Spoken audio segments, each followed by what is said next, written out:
Dr. Saad, good to have you here. How do we follow Mike Pompeo and Maria? It's a tough act to do, but it's interesting when former secretary talks about inward investment, making a destination for investment. I mean, that has been the raison d'etre of MBS and indeed of your minister, Khalid Al-Faleh. So ambitions are high. We've got the headlines, Lucid, builds operation in Saudi Arabia. Prioritize for this audience. Who do you want to deliver the biggest inward investment to Saudi? Good morning. Good morning, thank you very much. And I want to thank FII for bringing all these great people here in this place to reshape the global investment. I want to thank also Richard for bringing us to Miami. Miami is a great place, however, it's dangerous for me, especially when we have the beach. Manus had to bring me 30 minutes ago from the beach, so thank you very much. Saudi Arabia is in a unique situation right now. We're working on different aspects. One of them is the national investment strategy that we announced 2 years ago through different channels. One of them is how to maximize and accelerate the investment in Saudi Arabia to have a better economic growth. So the NIS, the National Investment Strategy, was announced 2 years ago with 40 initiatives and 4 pillars. One of them is how to attract investors, foreign investors, to come to Saudi Arabia through different promising sectors, and what type of financing that we should offer or incentives to offer to them. So if I want to deliver a message to foreign investors, we have a lot of promising sectors and a lot of investment opportunities in different regions in Saudi Arabia, and incentives are already there to enable them. Well, let's build on that. I mean, I grew up in Ireland, and when people talked about Ireland and bringing American tech to Ireland, it was like a dream. But it did work, and it worked with tax incentives, it worked with economic zones, and educating the population literally within an inch of its life to make them fit for purpose. When I talk about incentives in Saudi Arabia, is it tax? Is it land? Do you have the capital markets sufficiently developed to deliver access to finance to facilitate the FDI? Well, the short answer is all above. Incentives are available in Saudi Arabia. One of them is the tax exemptions when it comes to VAT, CIT, customs, etc. And at the same time, we provide some attractive land programs to investors, so they can come and provide us with their ideas. What turns the dial? Is it the tax or is it the land? I'd imagine it's the tax. Well, we have both, so we are ready to provide whatever it takes to attract investors to certain projects and certain sectors that we think they will be the drivers for the growth going forward until 2030 and beyond. So what do I get? 30 years tax exempt? What kind of structural incentive do you have? Because there's manufacturing, there's technology, there's AI. We'll break them all down in a moment. But within the economic zone, what is the priority? Well, the priority is to bring big companies so they can invest in manufacturing and build the local content and export these products overseas. So we provide, as you say, 30 years of exemptions of tax. Mm-hmm. We provide lands. I would give you a successful story of Lucid, for example. Yep. So they built a great factory in Saudi Arabia, and they are enjoying this menu of incentives, including even energy and utilities support. So we are blessed with the natural resource that we can use to enable our investment as well. So lands are there, other taxation exemptions, including VAT, including CIT, including customs tax, etc. So it's there for investors. Listening to His Excellency Yasser this morning talking about the scale of deployment inwardly within Saudi Arabia, as well as the external rebalancing that's going on. The scale of the inward investment, is it that you want manufacturing? Is that the jumping off point with the ambition into higher tech? Yeah, to some extent. I mean, Saudi Arabia was let's say, before the 2030 vision started 8 years ago, was based on oil product. But I think you need to diversify from this natural resource.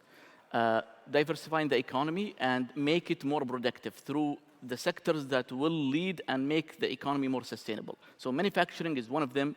Technology and IA is, as His Excellency Yasser Mayan mentioned this morning, is a key thing that we are committed to deliver. Have you decided, apart from everybody in the room that checked their NVIDIA price this morning, if you haven't, I would.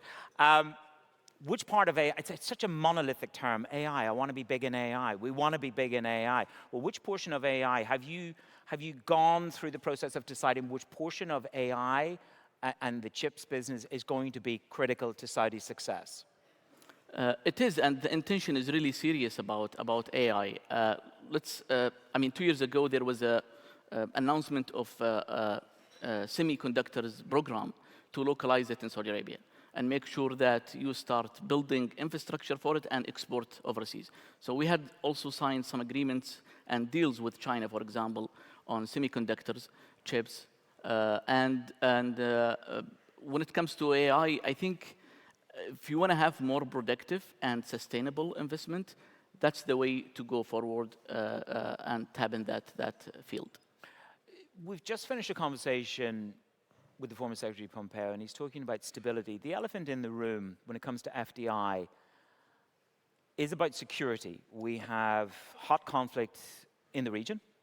It's very real. It's a real risk to everybody in the room. How often does that come up in conversation with foreign investors? Is it top of the agenda now when you engage? The conflict has been going on for months now. It's been going on for many, many years, but the hottest part of it is in the past number of months. How much of a headwind is geopolitical uncertainty and instability in the region for Saudi?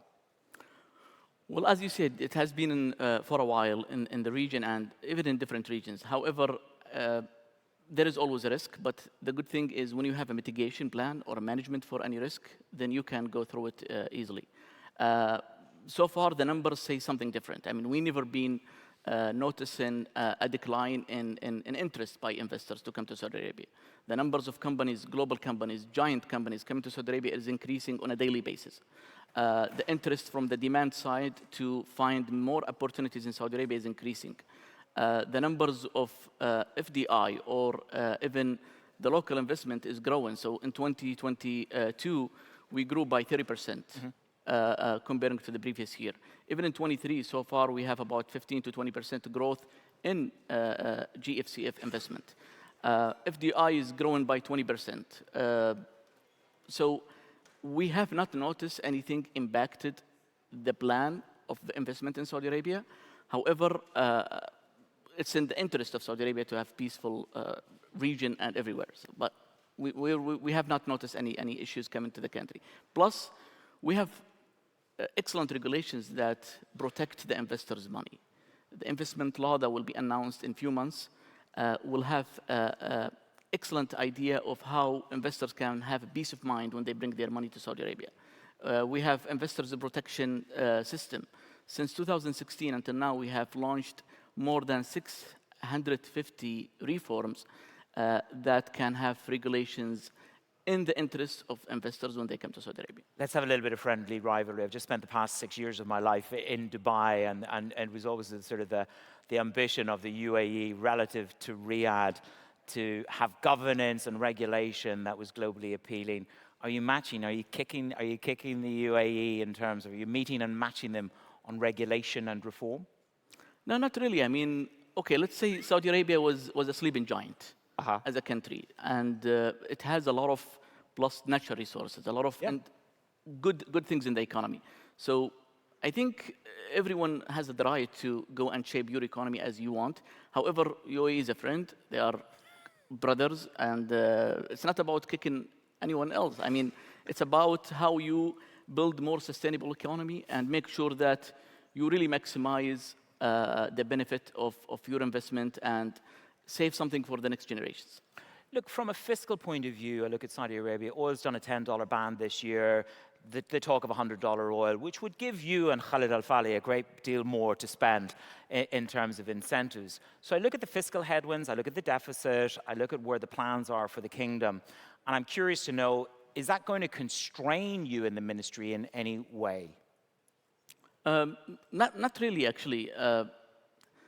All the economic reforms that have been going on in the country are working on the right direction. Looking at the numbers, if you look at the GDP in 2022, it was growing by almost 9%. The non-oil GDP in 23 grew by 4.6. IMF was announcing last month that Saudi Arabia will grow this year 3% and next year 6%.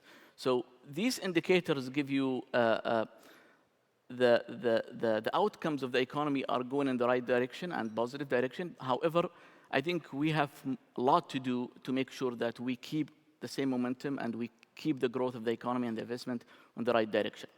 And how important then is the presence of Yasser, the team, the PIF here in America, in Hong Kong, that message that, for example, we're in Miami now, and we're going to listen to a lot of different people who have money at play in the kingdom and want to play more in the region. How important is it that this partnership is, as it were, brothers and sisters in arms, PIF, government, and FDI? It needs to be joined up, doesn't it? Yeah. Well, as I said earlier, we have the National Investment Strategy, and we have annual targets until 2030, either FDI or local investment. And it's about total of 3.3 trillion US dollar cumulatively until 2030 for 10 years. So PIF has big share of this, and they are contributor in the private sector, either locally or even internationally. The private sector actually in Saudi Arabia was the driver for growth in the years that I mentioned to you when we grew by 30%. The private sector grew by 50% in investment in 2022 and also in 23 in the same momentum. So PIF is let's say, a great arm for investment in the country, either in giga projects, mega projects, and also for the international projects. But also we have other investment that we rely on, which is coming from the government budget, that will set up the infrastructure and at the same time build a good, let's say, logistics services and make education, healthcare suitable and competitive, so other arms can work like PIF, Ministry of Investment, etc. I mean, I suppose when I was young, I came to Saudi Arabia in 1994. So that is a long time ago. Just give this audience a sense of this social transformation, which is going to be critically important for the people in this audience to be convinced to deploy their staff, their capital, and their commitment to the kingdom. Well, if you ask me 5 years ago or 4 years ago, and I said, how is tourism in Saudi Arabia? I said, there is no tourism. How is culture? How is entertainment? How is sports? How is technology, IA, or even manufacturing? What we have done as a government for the last 7 years is unbelievable when it comes to the ambitious targets. Our leaders, they are working day and night to make sure that there is a plan for everything. And our job is to make sure the plan's on place. So promising sectors that we rely on going forward are, for example, tourism, biotech technology and healthcare, entertainment, sports, and they are growing. I mean, tourism, for example, was almost 5% of the GDP last year, and it was 0 in the past. And they have a target until they reach 10% in 2030. So if you look at these sectors, they are becoming the driver, not even in Saudi Arabia, but even in the region. And then to go back to the concept that I grew up with, which was about the vertical integration between FDI ambition and the education of the nation. Where are we in terms of integrating with the education system in Saudi Arabia to deliver the human capital that you need, that these international investors need to actually evolve their businesses? So one unique thing in Saudi Arabia is looking at the young population that we have in Saudi Arabia. So more than 65% of population in Saudi Arabia are younger than 35 years old. This gives you an advantage that this young generation wants to do a lot to build their future. So they are not only supporting the Saudi economy, but even foreign investors, when they come, they will engage in their companies and do well. I think the government has invested a lot in human capital for the last 2-3 decades. I'm one of those people who enjoyed this investment. I went abroad, I did my graduate studies, and the country or the government invested in me a lot, like any Saudi or young boy or girl. And we're coming back now with ambitious plans to help our country. However, I think focusing on more education and research and RDAs and all these supportive things is important, and the country is going to the right direction to invest in education because it's the root and the capital for the economy. Dr. Saad, thank you very much for being here in Miami. Good morning. Thank you very much.